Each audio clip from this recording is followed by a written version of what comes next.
Love podcasts, hate nonsense. It's the PoliticsJOE podcast, ladies and gentlemen. Woo! A hesitation there from the guests. A hesitation from the guests. Applauding wasn't a line we agreed on beforehand. Glad to see that you're anti-nonsense. This is Keiran Very much Pedley, Director of Politics at Ipsos UK. How are you doing? Good, thanks. Thanks for having me. Excellent. And as always, joined on days like these by Laura Beveridge. Hello. And I'm Sean, if you didn't recognize me from the voice.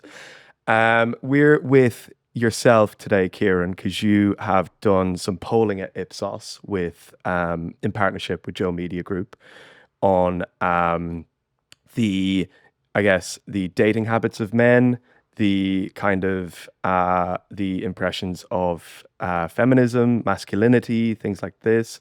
Do you want to run us through some of the findings?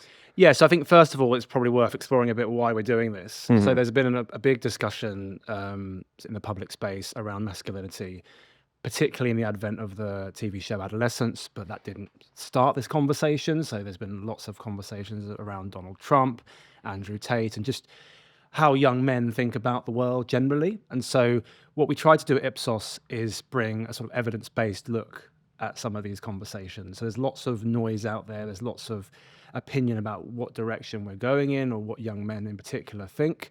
So we wanted to try and bring some evidence to that. One way to do that is to talk to them. And so we've done a representative poll of British adults, including younger and older men, younger and older women, and explores, as you say, attitudes towards feminism and women's rights, but also attitudes to the dating world too. And I think what we see in a nutshell, we can get into some of this in more detail, is that there is a sort of underlying insecurity, particularly amongst young men. And at its worst, that can manifest itself in sort of quite worrying trends. But what we want to try and do is demystify some of this, try and unpick where the worrying trends are, but maybe where the insecurity is, and then have that conversation. So hopefully we can move forward. Mm-hmm. And so in terms of the why, I mean, you kind of summarized it very well there. But of course, the impression that we got, I guess, when we were looking at a surface level of some of the polling was that a thing that keeps coming back is kind of this general feeling of detachment from people. Mm-hmm. So things like, say, for example, there were quite a few stats on online dating and a preference of kind of real world connection with people, or whether it's things like when it comes to dating as well, the kind of the proliferation of this, the 80-20 incel theory, but in a way that's not necessarily seeming to be an incel culture thing. It's like young men kind of feeling that they are not in a subset of men that are attractive to women and these kinds of things. And I don't know, I guess when we were looking at it, it was quite concerning to see some of the findings. Mm-hmm.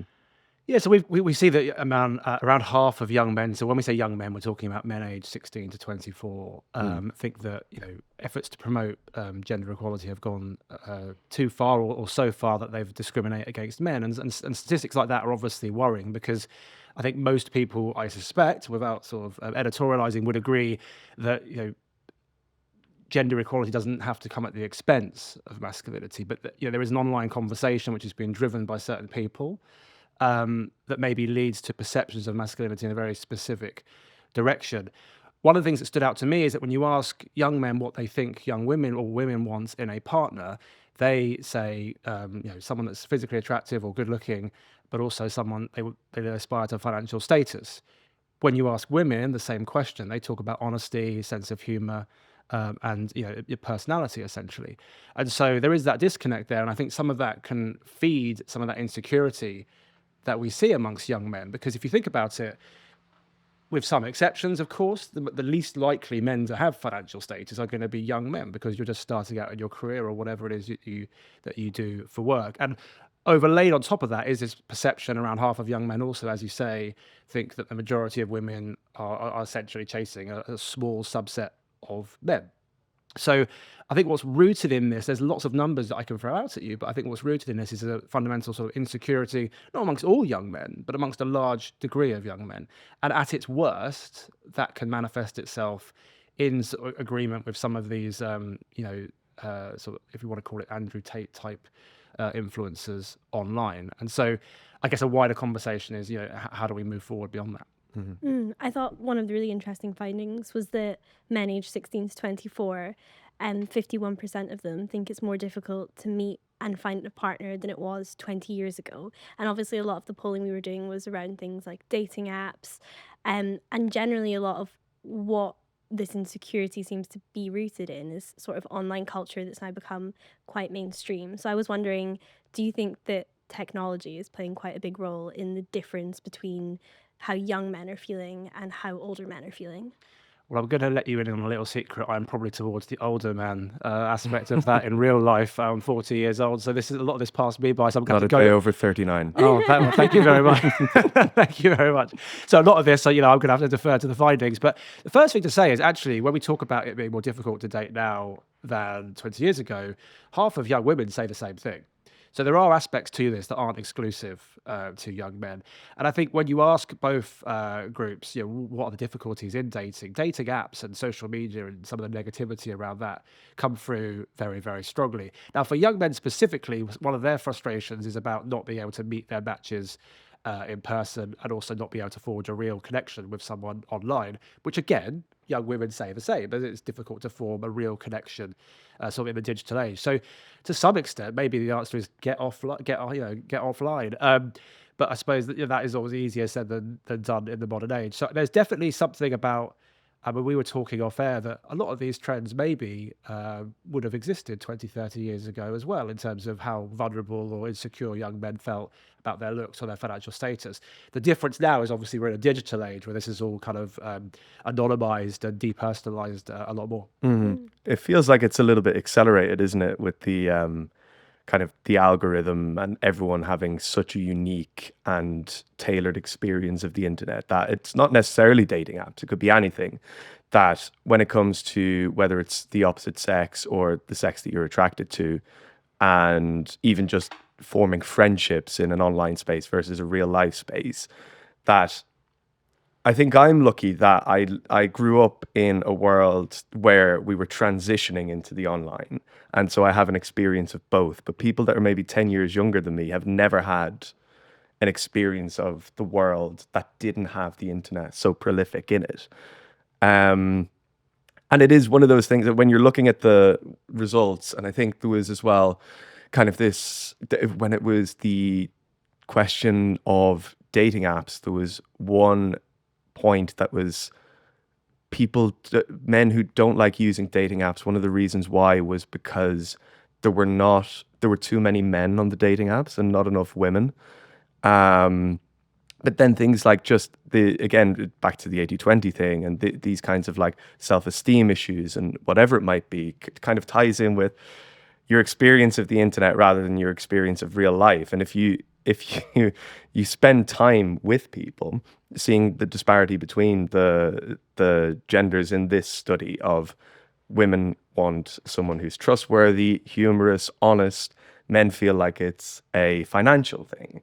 And so this kind of, it's almost like you're looking at the results and saying, just go outside, just talk to people, And the funny thing is that is what people seem to crave as well. When you ask people, how would they prefer to meet a romantic partner, overwhelming majorities of all age groups talk about doing that in person rather than online. And so maybe to some extent, dating apps have become a perceived necessary evil or something in the dating world. But in reality, people do want those personal connections. And I suppose when we try to look forward to solutions, and this is really difficult, right? You can't just legislate for culture or something, and there isn't just one thing you can do. But as you say, get outside.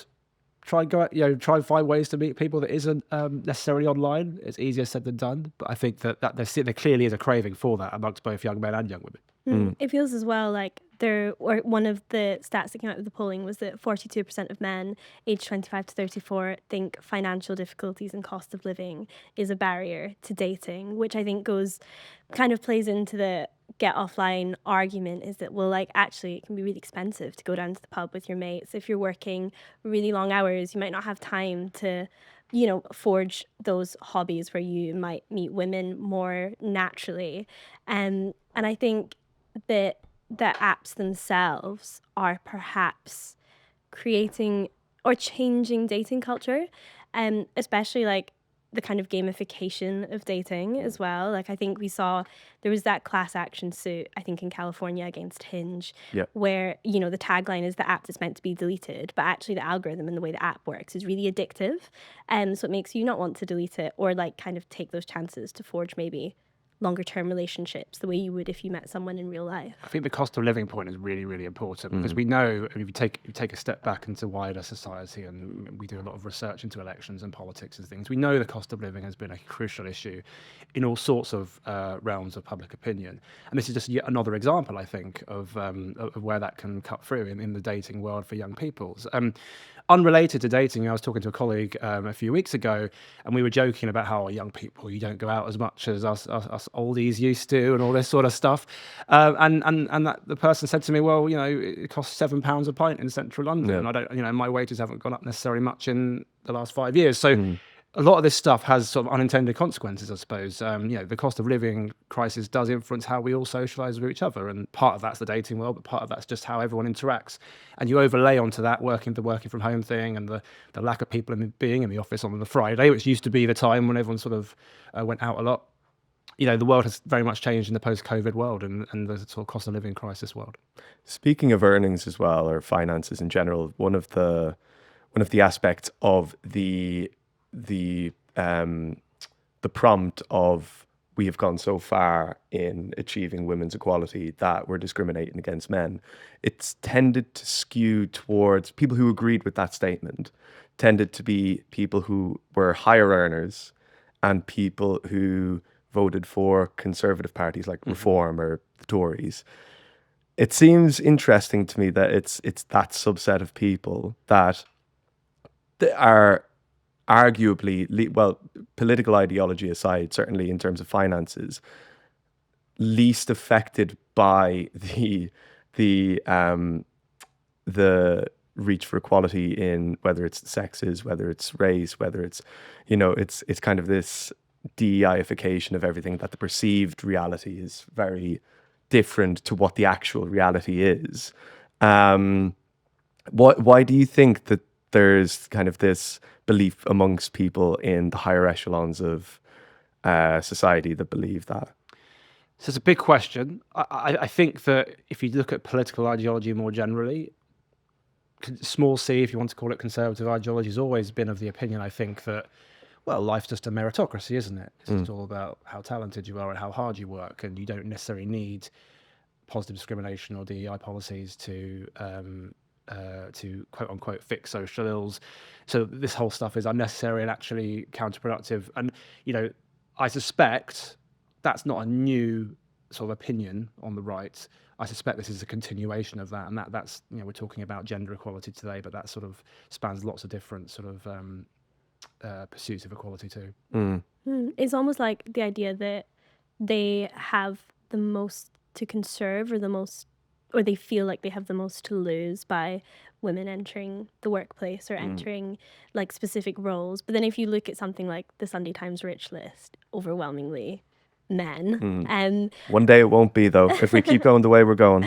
I was wondering, did you notice that there was quite a difference in the polling between political parties, if that like largely affected how they viewed dating to do with their political beliefs? Well, Lib Dems are most likely to be pro-dating apps, which I thought was kind of an interesting thing, and Conservatives less so. I mean, I think that we'll come on to it. There are underlying political sort of tones to dating, and that's a whole other dynamic, I guess, in terms of how the dating world works, particularly with younger people. So yeah, there are aspects to that, but I think that the central message, going back to the beginning, that I took away from this research was about that insecurity amongst younger men. And it's really where the conversation probably needs to go, in my opinion, is, you know, what do you do about that? How do you stop that journey into insecurity becomes resentment and becomes the more negative aspects of life? And part of that is about role models. I want to keep saying the same thing, but you can't legislate for culture. Part of it is just men having conversations with each other, and not in some sort of high-minded, ultra-woke way, just sort of at a lower level on a day-by-day basis, just having those conversations. 3/4 of young men say they do have a positive role model in their lives. And I suppose it's a lot of the solution to some of these conversations is about the conversations that those people have. And again, just being, like I say, be encouraged to get offline, have hobbies, be out there, but also be comfortable in your own skin. I mean, I think masculinity is being defined, or there's an attempt to define it online by certain people that we all know about. Maybe it doesn't need a definition, but maybe young men need to be told a bit more it's okay to be comfortable in your own skin and to pursue whatever interest it is that you have. But that's easy for me in my as a 40-year-old man to say. It's harder when you're sort of up and coming and you're young and you don't have that financial status, and maybe you are single and all those sorts of things that you want to achieve. Yeah, it's interesting because I think like a lot of these constraints or like barriers, like you have to be this rich or women won't like you, or you have to look this way or women won't like you. Like that's what men are saying to other men. Like you were saying earlier, it's not women that are interested in those things. It's men saying that to other men, like you need to be this way or she won't like you. And I wonder if actually a lot of this could be solved by just having conversations with women in a non-romantic pursuit way. Just having friends that are women would dispel a lot of these myths about, well, they only liked these men or this sort of men, or women are only interested in this. But actually, if you had a social group that had women in it, it would dispel a lot of those ways of thinking. I think it's a really good point. And again, part of it goes back to getting people to maybe socialise more. Yeah. And again, I'm really interested again in how this all sort of intermingles and feeds together. There's a risk that obviously with working from home and with dating apps and all this stuff that we become increasingly isolated, and as you mentioned, algorithms feed you, regurgitate back to you kind of what you're looking at already. And there's a real risk that we all end up in our bubbles, and trying to break down those bubbles as much as possible, I think it can only be a good thing. It is quite intimidating as well when you do encounter kind of everyone has a different experience of the internet because of the nature of it.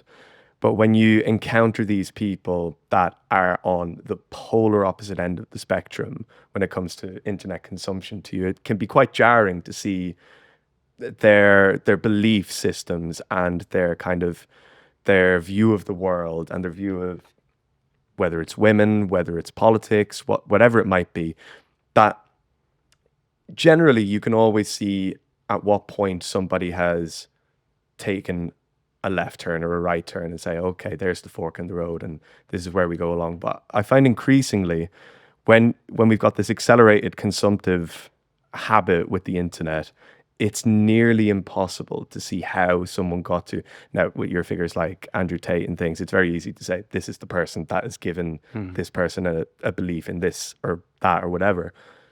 But it's how that person gets to that point in the first place that I think is quite telling and quite interesting.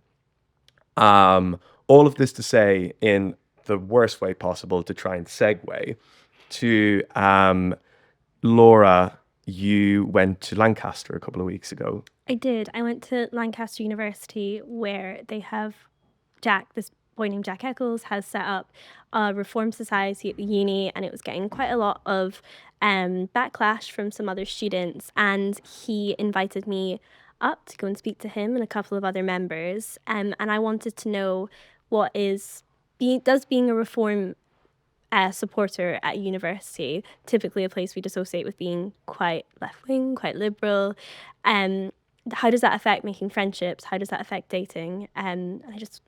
Shall we hear a clip of what they had to say about how it affected dating? Let's hear a clip. The difference between left and right, especially on campus and all that, does make dating difficult, in my opinion. Especially on Hinge profiles, you've got your political views. You put like conservative, you put like reform, and anything far right. They look at you differently. When you see the liberal woman over here, I mean, just being a man, they're going to look at you and think you're racist or whatever, because that's just the assumptions they make. I understand freedom of speech, but I don't want to interact with anyone that I think is a racist. With the way culture works, a lot of men, I mean, I can speak for myself, but a lot of men will probably just be afraid to go to talk to women, because these days you can just say hello to a woman and they can blow it out of proportion. They can do many things. Women are very sort of like, if one thing's wrong, if they have like one red flag, then women won't date them, which is, all good. Reform UK is like, as a society, I don't think they should be like banned. But I think that it's perfectly justified for the rest of us to maybe socially isolate them a little bit. So you wouldn't be going on a date anytime soon with a Reform Definitely UK not. member? No. God, no. A few weeks ago, I was on Hinge, and obviously you go through it and you can see your political views. I don't think I can name one time I saw a single woman that said conservative. Everyone is either liberal or they put nothing. Well, it's moderate. Moderate is fine, but it's always liberal. And immediately I'm going to say no to that, because with my views, it's just not going to work. In terms of dating, I don't live very far. I have a car, so I just date people from Blackpool. I don't even really care about dating people from this university. Yeah, so that was Charlie, Greg, and Jack telling us how they felt about dating. And I think is one of the things that I found really interesting was they really disliked dating apps, because obviously on an app like Hinge, you put your political affiliation, and most people do, you know, conservative, liberal, moderate. And they really disliked that, because they were like, well, as soon as I put conservative, as soon as I put reform in my profile, they felt like they were being judged by women, like that women would make assumptions about them. One of them, I mean, Greg said that he felt as soon as he told someone that he was conservative or reform, that women thought he'd want them to stay in the kitchen, but that's not the case. But also Not yet. but also they themselves had assumptions about women that weren't true as well. And, you know, they were maybe buying into some of the things that we've been talking about, that you can't say hello to a woman these days or she'll blow out of proportion. That did feel quite an online thing to say. It's like, well, I'm sure if you were sitting next to someone in a tutorial, they're not going to accuse you of something if you're just trying to have a conversation with them.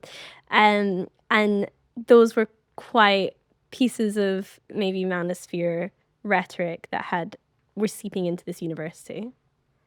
When you see that, it's what I was getting at there just before we listened to it, that when you see it out in the wild, it is quite overwhelming to be like, oh, actually, this exists in real life. These people say these things out loud, you know? Yeah, I mean, the thing is I wasn't surprised, because I've heard it before. Like, I've heard it, and I guess there's an assumption or a kind of stereotype of people that think this way. They're incels, they're online, they don't go outside. And it's actually like, no, like this has become in some places quite, or some parts of it, some aspects of it have become quite mainstream. And in some ways we're always mainstream, because we're just talking about sexism and misogyny. And Andrew Tate didn't invent that. That was has existed in dating culture for much, much, much longer than that. And I think as well, one of the other things that was quite interesting about it was that they were saying that women just see one red flag and then they just don't want to speak to you after that. And I did think it was quite interesting that they were telling this to me as a woman, and they didn't think to maybe ask if I thought that was true. They were kind of just like, I mean, you know what women are like. And I was like, oh, I sure do. Like, we are like that. But yeah, so I guess it was kind of picking up on a lot of the things we've seen in the polling. I mean, one of them here is that reform voters are more likely to believe something like men are being discriminated against. I think that what comes across looking at some of those clips is just how, and the data as well, is just how the dating app conversation is really shaping how men and women interact with each other, particularly younger men and women who are, as we've alluded to, have only really known this culture of dating. So, there's that sort of frustration that younger men have about not meeting their matches in person that comes through the data, and then that can build and build and build. And then, of course, I guess how you put your profile together and all the rest of it, it's sort of it's putting your person out there. It's being vulnerable, and then to have that being seen as rejected can, I suppose, build that resentment over time. And if you've got influencers online telling you it's not your fault, that's actually women and the way they are, then you can see how that journey, how some young men go on that journey. But we want to stress it isn't all young men. So it's how do you break that? How do you break that cycle, I guess, is the big question. And again, I don't think we can pretend on this podcast we can solve all of that. But I think that what it does seem like is breaking down those barriers as much as possible is at least a place to start. I do think it's interesting as well that they kind of allude to they're pretty explicit in how their own political ideology and having that on their dating profiles hampers their chances at finding matches, or if they find a match and it doesn't align politically with them, or the person is not happy with them being conservative, that it kind of breeds this impression in them that people don't want them because of their ideology. But also they themselves kind of display that bias as well, where I think it's I can't remember his name now, but he says that he wouldn't want to date a liberal anyway. Yeah. So it's kind of But a moderate, that would be okay. yeah. It would be okay if it was a moderate. Yeah. I just find it quite interesting that it's their impression is that people don't want to date them because they're conservative, but then on the other side they say, but I don't want to date those people either. And it's kind of specifically when it comes to the political ideology aspect of dating, that I think it's only really become a talking point since the widespread use of dating apps has come in. Yeah. Where I guess if you were dating somebody, it'd take you maybe 4 or 5 dates to establish Definitely. where they were before it came to like swiping and matching and whatever. Whereas now, all of that is accelerated. Yeah. That maybe 20 years ago, like, I mean, the stats of it was easier 20 years ago. Maybe it was easier to get 4 dates in and then stop seeing them when you established that they were conservative or they were a liberal or whatever. But it is interesting how the tailor-made, specifically catered aspect of dating apps now is kind of what is in one way seen as a convenience of like, okay, these are my red flags, these are my no's, I don't want conservative, I don't want liberal, whatever it might be, has then become a thing of, well, people don't want to date me because of my political views, because they're so fringe, because they're so avant-garde, or whatever it might be. I think as well, it's quite interesting that the Liberal Democrats were most likely to be a pro-dating app. Is that because they have moderate on their profile? Yeah, well, if they have liberal on their profile, because there's nothing further left than liberal, I guess maybe they're presumed to be left-wing, Bernie bros, or whatever it might be. I think it goes back to just why people dislike dating apps in the first place, is that you are given complete minimal information. You're given what someone does for a job, maybe their political belief, and then like 5 pictures of them, and you're asked to make a judgment based purely on aesthetics, perceived financial, and their political beliefs, which is, I think, quite harmful for both men and women to be judged that way so quickly. And it is a way that you wouldn't judge someone in real life, because you might not know those things about them first. You might, in real life, you might, hear them make a funny joke first, or their personality, or just these things that you don't have on dating apps and are asked to judge based on quite superficial, shallow things. But then in the same way, like you were saying, it ends up reinforcing myths or beliefs about dating in real life, that because people never have had that experience of approaching someone in real life, only on dating apps, then they have this myth, well, I can't approach someone in real life, because if you approach a woman in real life, this happens. There's two things I'd say. I mean, on the politics and dating apps thing, I suppose one of the challenges there is that you can't really say how important politics is to you, right? So you have to put an ideology down, my understanding is. But if you're if you're someone at university who is a member of a Reform UK society and is a member of the party, and you campaign for them, and it's a big part of your identity, then to some extent, you have to live with the fact that there's a dating pool and people might not like that. But if you're just someone that is sort of a bit, shall we say, casually conservative, you might vote conservative in an election, or you might consider yourself a little bit conservative, but it really isn't a big part of your identity, as you say, and you're much more interested in other things, then that feels a lot more harsh to be penalised for. But if you have these set criteria of 4 or 5 things on an app, then it's hard not to be. The other thing, on it being more difficult, I mean, this isn't the only sort of part of society and culture that people today tend to think it's more difficult today than it was 20 years ago, 50 years ago, or whatever it might be. And often those perceptions aren't necessarily right. I mean, on apps, it might be easier if you're someone that's quite shy to put your profile out there and do the swiping thing. that's probably much more easier for you than going into a bar or a cafe and going up to a woman. So we're talking about men today, going up to a woman and asking for her number or something. So there are other ways. It can work in both directions too, I suppose. But I guess maybe something to look at is just how dating profiles actually work. Because like I say, you can be liberal, conservative or moderate, but you can also be into politics and not. Right. Shall we leave it there? Yeah. We've got a busy day in this studio. You'll find out, dear listener, in a couple of days why. But for now, Keiran Pedley of Ipsos, thank you very much for coming in. I'll clap louder next time. It was very enthusiastic in the end, just not at the beginning. Yeah. See you on the next one.